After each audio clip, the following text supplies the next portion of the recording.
You know by now how successful the Gail Borden Public Library was with their ability to make radio contact with the International Space Station as it flew over Elgin recently.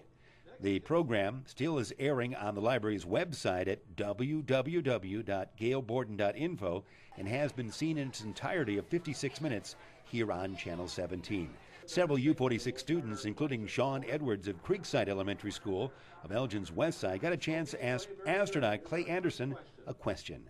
It was simply one of the finest moments for the library and for the city of Elgin. Let's put things in perspective. September 5th was a legendary day for Gail Borden. It truly was. We went to someplace we have never, ever gone before, and that was over 200 miles in the air to the International Space Station and astronaut Clay Anderson. It was fantastic. The mood in the room was just exuberant. The kids were wonderful. The questions were great. We had over 4,200 hits to our web stream that was going live.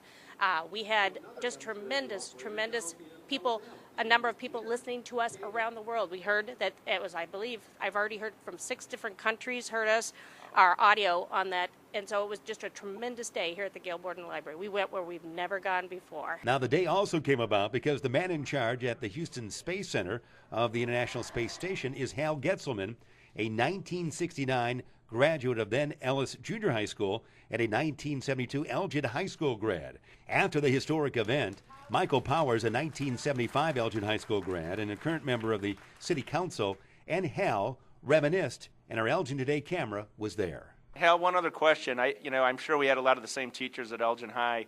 First guy I ran into when I got here this afternoon was Mike Alft, who I had for econ.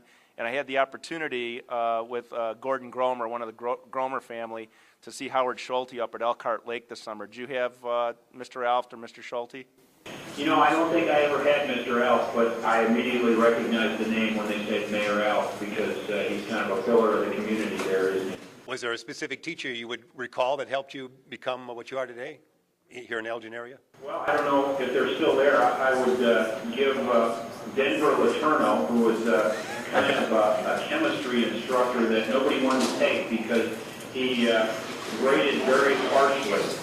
I had Denver Letourneau, and I will tell you that was, even though I did reasonably well in the class, that's when I realized that I was never going to be a scientist. But, you know, I thought, hey, if this guy is the toughest and he's the best, that's the guy I want to take the class from. And so I did really well in his class. In fact, I did so well in chemistry at Elgin High that when I got to the Air Force Academy, I took an advanced placement class, and I validated out one semester of chemistry. The Space Dare to Dream Summer at the library is now over as one of the last major space exhibits rolled into the library's parking lot the next day after communications with the International Space Station. This is the aerospace bus from the John Glenn Research Center at Lewis Field from Cleveland, Ohio. It's here at Gail Borden Public Library for the day. And we have people visiting to learn about space programs and the type of research that the Glenn Center is conducting.